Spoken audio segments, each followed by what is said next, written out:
Meta released its first AI coding agent on August 5th. It's called Muse Code, and it installs from a terminal with a single command. Muse Code handles full engineering jobs, not just autocomplete. It plans a change across a codebase, writes the code, then checks its own work. Multiple agents can run on the same task at once, implementation happening in parallel while separate reviewer agents watch in the background. The system runs on Muse Spark 1.2, a coding model Meta trained alongside the agent itself, so the two are built to work as one unit.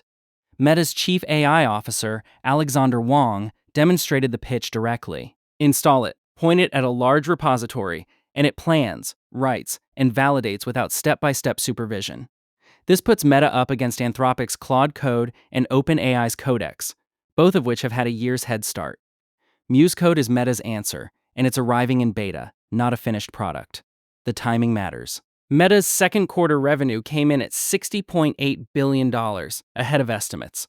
But free cash flow dropped from $8.5 billion a year earlier to $784 million, and capital spending guidance for 2026 now runs past $130 billion. Muse Code is one of the ways Meta is trying to turn that spending into a product developers will actually pay for. Whether that works depends on trust as much as capability. Meta has open source credibility in AI, but enterprise developers tend to reward polish and support over pedigree. Anthropic and OpenAI already have both. Muse Code has to earn its place in a market that didn't wait for Meta to show up.